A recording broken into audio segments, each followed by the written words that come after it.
फिर नए साल की ढेरों शुभकामनाएं। और नए साल में ऐसा लग रहा है कि बिहार में कुछ नया होने वाला है। बिहार में इस साल इलेक्शन है, आप सब लोग जानते हैं। इलेक्शन के रिजल्ट में नया होगा, पुराना होगा, नीतीश कुमार लौट के आएंगे या तेजस्वी जीतेंगे, ये तो बात की बात है। लेकिन उसके पहले दोनों तरफ ढेर सारे समीकरण उलटते पलटते हुए दिखाई दे रहे हैं।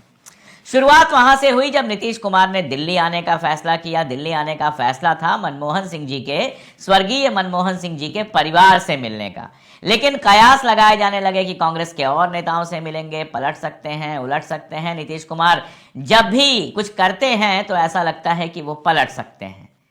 फिर ये हुआ कि जयप्रकाश नड्डा से मिलेंगे, जो भारतीय जनता पार्टी के अध्यक्ष हैं, लेकिन दिल्ली आए और बिना नड्डा जी से मिले नीतीश कुमार लौट गए, तो ये कयास और तेज होने लगे। उधर लौटने के तुरंत बाद जिस तरह का पोस्टर जेडीयू ने जारी किया वो अपने आप में चौंकाने वाला था। ये जो पोस्टर है इस पर जेडीयू का निशान है तीर, नीतीश कुमार है और वक्त लिखा गया है 2025 से 2030 तक। यानी बहुत सीधा मामला है कि इस पोस्टर में कहा जा रहा है कि नीतीश कुमार अगले 5 साल भी मुख्यमंत्री रहेंगे बिहार के। अब बहुत सीधी सी बात यह है कि जेडीयू अपने दम पर सरकार तो बना नहीं सकती। या तो उसने आरजेडी के साथ मिलकर इलेक्शन जीता है, यानी लालू यादव जी की पार्टी के साथ, या फिर भारतीय जनता पार्टी के साथ एनडीए का हिस्सा होकर चुनाव जीता है। अब भारतीय जनता पार्टी में अपने खेल चल रहे हैं। खासतौर पर हरियाणा और महाराष्ट्र की जीत के बाद भारतीय जनता पार्टी एक बार फिर उत्साह में है। बिहार में लगातार ये बात चल रही है, कई बड़े बड़े नेता कह चुके हैं कि नीतीश कुमार अगली बार मुख्यमंत्री नहीं बनेंगे, मुख्यमंत्री भारतीय जनता पार्टी का बनेगा। यहां तक कि विजय कुमार सिन्हा, जो इस सरकार में, एनडीए की सरकार में जिसमें नीतीश कुमार मुख्यमंत्री हैं, उसमें उप मुख्यमंत्री हैं, उन्होंने भी इस तरह की बात की, जिसके बाद दोनों पार्टियों के बीच में कई सारे बयानों के आदान प्रदान हुए। अब ऐसे में नीतीश कुमार क्या वाकई बदलने वाले हैं, ये सवाल है जिस पर हम आगे बात करेंगे। हालांकि मेरा अपना मानना है, मैं पहले भी कह चुका हूं कि नीतीश कुमार फिलहाल नहीं बदलेंगे, लेकिन चीजें किस तरह से पलटती हुई लग रही हैं उस पर बात करूंगा। उसके पहले जरा देख लेते हैं कि इधर महागठबंधन में क्या हो रहा है। नीतीश कुमार ने पोस्टर जारी किया नए साल पर, तो तेजस्वी यादव ने भी पोस्टर जारी किया नए साल पर। तेजस्वी यादव का जो पोस्टर है उसमें से कांग्रेस और लेफ्ट गायब है, यानी महागठबंधन की जगह अकेले तेजस्वी ने अपना पोस्टर जारी किया है। इस पर यह कयास लगाए जा रहे हैं कि कहीं ऐसा तो नहीं कि इस बार तेजस्वी यादव अकेले ही चुनाव लड़ेंगे या फिर कांग्रेस के साथ उनका गठबंधन खतरे में है। ऐसा हो सकता है। कारण यह है कि पिछली बार 70 सीटों पर कांग्रेस ने चुनाव लड़ा था विधानसभा का। लोकसभा चुनाव में कांग्रेस को कम सीटें दी गई, उसके बावजूद कांग्रेस का स्ट्राइक रेट जो था वो आरजेडी से बेटर रहा। आरजेडी का प्रदर्शन लोकसभा में बेहद खराब रहा।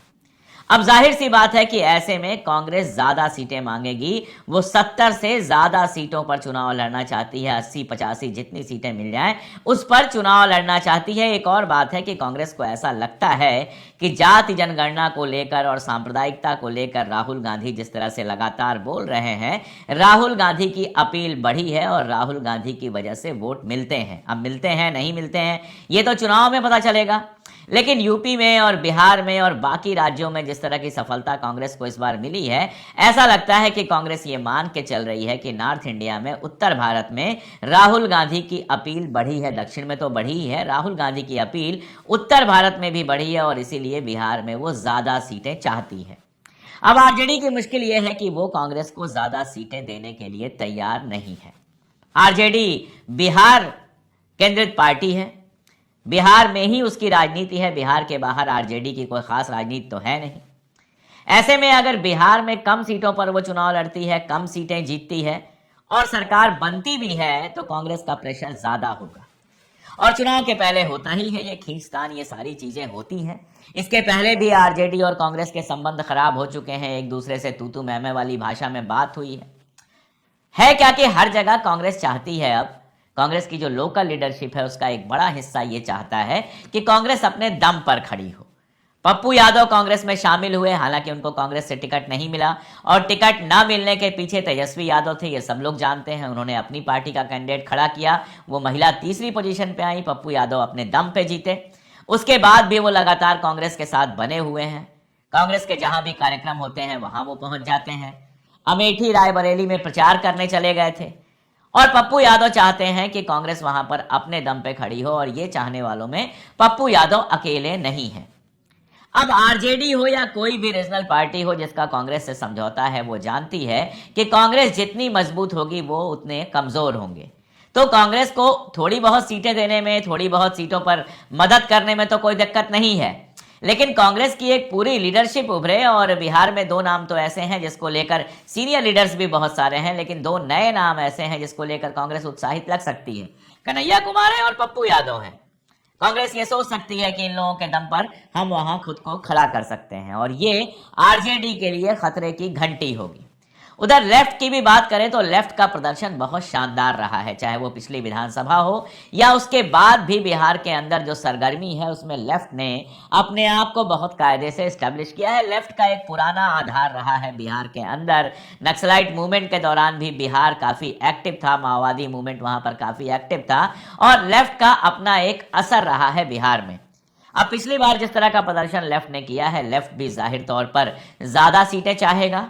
तो आरजेडी को अगर लेफ्ट को और कांग्रेस को दोनों को ज्यादा सीटें देनी पड़ी तो अपनी सीटें घटानी पड़ेंगी। इसीलिए जरूरी यह है कि आरजेडी खुद को प्रेशर देके आगे करे, और तेजस्वी यादव का जो माई को लेकर अभी बयान आया है, या माई को लेकर मुस्लिम और यादव कॉम्बिनेशन को लेकर जिस तरह की बात हुई है, और जिस तरह से दोबारा पार्टी को खड़ा करना या पार्टी को सत्ता तक पहुंचाना तेजस्वी यादव सोच रहे हैं, उसमें यह भी हो सकता है कि कांग्रेस और लेफ्ट से वो कुछ दूरी बनाए। और अगर ऐसा होता है तो पूरा समीकरण पलटेगा, क्योंकि चुनाव 2 में नहीं रह जाएगा। 2 कोण की जगह पर चुनाव कई कोणों का हो सकता है। यह भी हो सकता है कि कांग्रेस और लेफ्ट केवल अपना गठबंधन करके पूरे प्रदेश में चुनाव लड़ें। अगर ऐसा होता है तो त्रिकोणीय मुकाबला होगा, और ये बड़ा मजेदार होगा। त्रिकोणीय भी तब होगा जब जेडीयू और भारतीय जनता पार्टी के बीच में गठबंधन पूरी तरह से हो जाए। हालांकि कांग्रेस के सीनियर नेता हैं शकील अहमद खान, उन्होंने कहा है कि हर आदमी के बुद्धि विवेक पर चीजें चलती हैं। ये हर आदमी का मतलब कि सामने वाले आरजेडी की बात कर रहे हैं, जिन्होंने अपना सिंगल पोस्टर जारी किया है और 2,500 रुपया माई बहन को, 1,500 रुपया बुजुर्ग विभागों को, युवाओं को रोजगार, 200 यूनिट बिजली फ्री जैसे वादे किए हैं, और इसमें महागठबंधन को कहीं शामिल नहीं किया है। उस पर शकील अहमद खान ने कहा है कि हर आदमी के बुद्धि विवेक पर चीजें चलती हैं। हम कांग्रेसी बड़े दिल के लोग हैं, राहुल गांधी की मेहनत है, और हम ये मान के चल रहे हैं कि हम गठबंधन में हैं। ये बयान ही बताता है कि सामने से उस तरह के वाइब्स नहीं मिले हैं जिस तरह के वाइब्स कांग्रेस उम्मीद कर रही है। हालांकि लालू यादव से जो कांग्रेस का परिवार है, सोनिया गांधी और राहुल गांधी, उनसे रिश्ते बहुत अच्छे रहे हैं, इसलिए फाइनली गठबंधन हो भी सकता है। लेकिन अभी उधर भी गठबंधन में दिक्कतें दिख रही हैं। ये नंबर 1 पॉइंट है। नंबर 2 पॉइंट फिर से लौट के आते हैं बाबू नीतीश कुमार पर। लालू यादव जी ने एक बयान दिया है कि नीतीश कुमार के लिए हमारे दरवाजे खुले हुए हैं। अब लालू यादव के बयान का अपना मतलब होता है। आरजेडी मतलब लालू प्रसाद यादव, उनकी ही खड़ी की हुई पार्टी है। तेजस्वी उनकी बात टाल भी नहीं पाएंगे। हालांकि जो केस है उसके चलते वो सीधी राजनीति नहीं कर सकते, चुनाव नहीं लड़ सकते, लेकिन बिहार की राजनीति को लालू जिस तरह से समझते हैं बहुत कम लोग समझते हैं।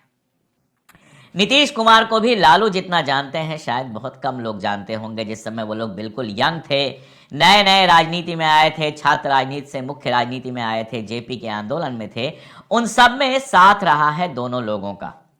अब अगर लालू यादव कह रहे हैं कि नीतीश कुमार के लिए हमारे दरवाजे खुले हैं, तो बहुत संभव है कि नीतीश कुमार की तरफ से कोई संदेश गया हो। राबड़ी जी को बर्थडे की बधाई देने तो वो गए ही थे, बाकी सब तो होता ही रहता है, लेकिन कहीं से बहुत संभव है कि नीतीश कुमार के यहाँ से कोई संदेश गया हो जिस पर लालू ने ये बात कही हो। लेकिन वहीं तेजस्वी कह रहे हैं कि अगले साल नीतीश कुमार का जाना तय है। इसका कारण भी बहुत साफ है कि भले नीतीश कुमार तेजस्वी के साथ मान लीजिए आ जाएं, कल्पना कीजिए कि जेडीयू और आरजेडी साथ मिलकर विधानसभा चुनाव लड़ें, लेकिन अगर और 5 साल नीतीश कुमार जी रहते हैं मुख्यमंत्री के पद पे, तो तेजस्वी के लिए मुख्यमंत्री पद का सपना उतना ही मुश्किल होता जाएगा। तो गठबंधन अगर होता भी है या गठबंधन की अगर बात भी होती है, तो तेजस्वी इस बार इस बात पर जोर दे सकते हैं कि मुख्यमंत्री हमारा होगा। लेकिन बड़ी बात यह है कि क्या वाकई नीतीश कुमार ऐसा कर सकते हैं? दिल्ली के गलियारों में तो तुरंत सरकार पलटने की चर्चा शुरू हो जाती है। जाहिर सी बात है कि अगर नीतीश कुमार साथ छोड़ के जाएंगे तो नरेंद्र मोदी जी की सरकार गिर जाएगी। कई लोगों ने बहुत डिटेल दिया है कि इसकी योजना बन चुकी है, 2025 में मोदी जी गद्दी से हट जाएंगे। अब हटेंगे कि नहीं हटेंगे, ये भविष्यवाणी करना तो मुश्किल काम है, लेकिन एक बात बहुत क्लियर है, सरकार जाहिर तौर पर दो पार्टियों के सपोर्ट पर है। साउथ से जो पार्टी है तेलुगु देशम, वो किसी भी हाल में नरेंद्र मोदी से समर्थन वापस नहीं लेगी। चंद्रबाबू नायडू के बारे में मैं बहुत साफ साफ कह सकता हूं कि वो समर्थन वापस नहीं लेंगे।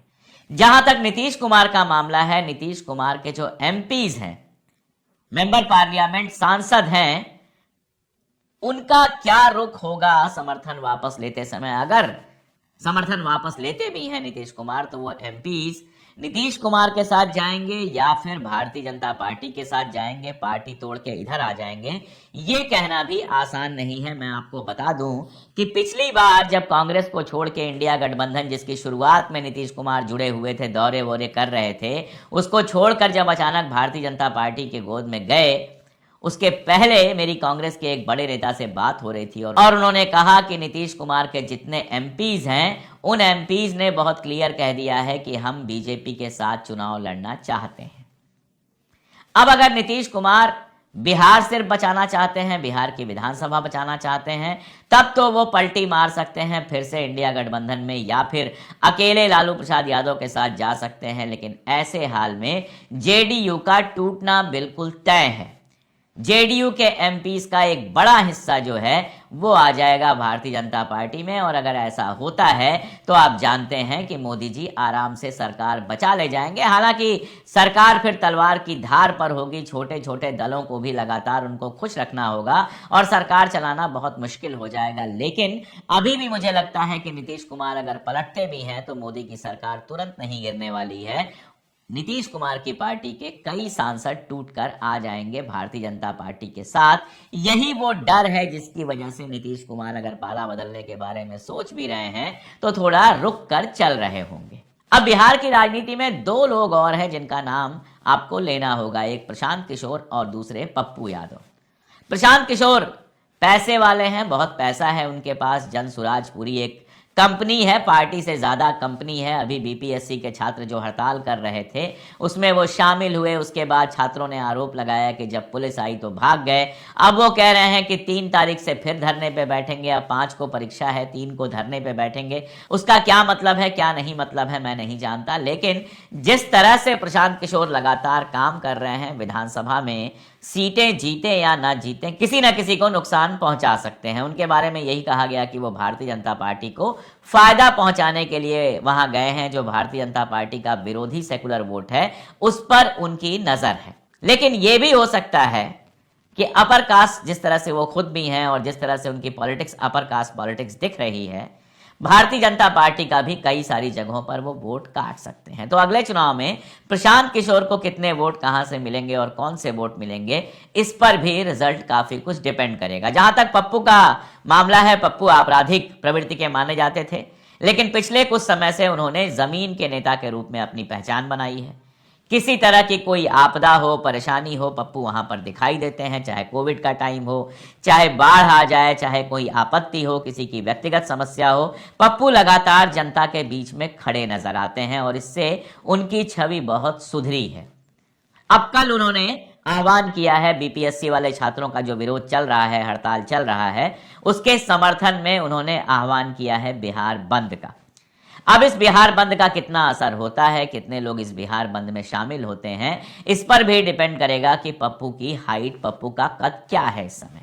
वैसे ये जानना अपने आप में काफी है कि पिछले लोकसभा चुनाव में भारतीय जनता पार्टी तो उनके खिलाफ थी ही, पूरी तरह से उनके खिलाफ होकर आए थे तेजस्वी यादव।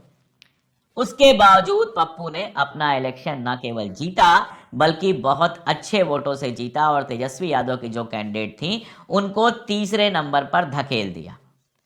तेजस्वी यादव के बारे में ये कहा जा रहा है, कई लोगों का कहना है कि पप्पू को भी वो पसंद नहीं करते हैं, वो तो दिख ही रहा है। और साथ में कांग्रेस के जो युवा तुर्क हैं, जो राहुल गांधी के काफी नजदीक गए हैं, छात्र राजनीति से आए हैं, कन्हैया, जिन्होंने बेगूसराय से पिछली बार लोकसभा का चुनाव लड़ा और हारे थे। इस बार दिल्ली से लड़ा, जो कि गलत डिसीजन था। दिल्ली से इस सीट से उनको चुनाव नहीं लड़ाना चाहिए था। खैर, कांग्रेस ने लड़ाया और वो हारे, लेकिन उनकी भी अपनी पॉलिटिकल आकांक्षाएं हैं और कहा यह जाता है कि तेजस्वी उनको भी बिहार में जमीन देने को तैयार नहीं है, बेगूसराय की सीट तक देने को उनको तैयार नहीं थे।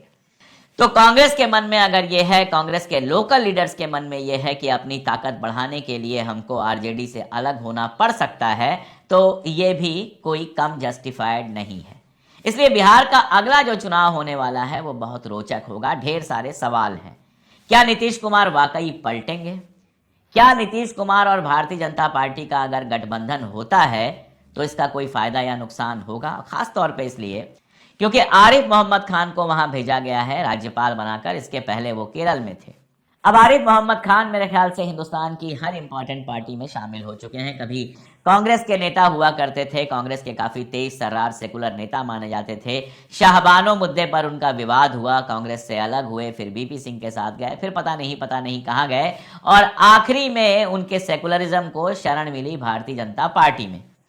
अब भारतीय जनता पार्टी बिहार में उनको लाकर मुस्लिम वोटों को प्रभावित करना चाहती है कि नहीं, ये तो नहीं पता। राज्यपाल के होने से मुस्लिम वोट कितने प्रभावित होंगे ये भी मुझे नहीं पता। लेकिन इलेक्शन एडमिनिस्ट्रेशन में क्या क्या कर सकती है भारतीय जनता पार्टी, इसकी कल्पना करना मुश्किल है। तो आरिफ मोहम्मद खान को वहां पे फील्ड करने का मतलब ही है कि भारतीय जनता पार्टी इस इलेक्शन को बहुत सीरियसली ले रही है। इसीलिए ये सवाल है कि भारतीय जनता पार्टी ने महाराष्ट्र में जो किया, क्या वो वही करना चाहती है बिहार में? क्या अधिकतम सीटें लेने के बाद नीतीश कुमार को किनारे लगाना चाहती है? और क्या नीतीश कुमार इस बात को समझ रहे हैं, इसीलिए कसमसा रहे हैं? और क्या इस कसमसाहट में नीतीश कुमार पार्टी बदल सकते हैं? अब अगर नीतीश कुमार पार्टी बदलते हैं तो केंद्र की सरकार पर क्या असर पड़ेगा, कैसा असर पड़ सकता है, ये मैंने आपको बताया। राज्य की राजनीति में भी बड़ा मजेदार असर हो सकता है अगर अगले चुनाव में आपको ये दिखाई दे कि नीतीश कुमार और लालू एक साथ लड़ रहे हैं, कांग्रेस और लेफ्ट एक साथ लड़ रही है और कुछ और पार्टियों के साथ भारतीय जनता पार्टी मिलकर लड़ रही है। तो आश्चर्य मत कीजिएगा, बिहार है, बिहार की राजनीति देश दुनिया की राजनीति से अलग चलती है। बिहार का आदमी गरीब हो सकता है, बिहार के आदमी के पास डिग्रियां थोड़ी कम हो सकती हैं, लेकिन उसकी पॉलिटिकल समझदारी, कहा जाता है कि देश भर की पॉलिटिकल समझदारी से बेहतर है। तो वो क्या निर्णय लेगा, कैसा निर्णय लेगा, ये देखने वाला मामला होगा। लेकिन दो बातें आखिर में मैं साफ कर दूं। पहली बात ये कि नीतीश कुमार का पलटना उस तरह से शोर नहीं है जिस तरह से शोर मचाया जा रहा है। ये बीजेपी और नीतीश कुमार का खेल भी हो सकता है, एक दूसरे से दूरी दिखाने का, ताकि दोनों का वोट बैंक सुरक्षित रहे। और दूसरा, इंडिया गठबंधन एक साथ चुनाव लड़ने जाएगा या नहीं, ये इस बात पर निर्भर करेगा कि आरजेडी अपना दिल बड़ा करके कांग्रेस को सीटें देती है या नहीं, या फिर राहुल गांधी कम सीटों पर ही मान जाते हैं लालू जी के कहने पर। ये सारी चीजें हैं जिन पर निर्भर होगा बिहार का चुनाव। देखते हैं आगे क्या क्या होता है। आज के लिए इतना ही।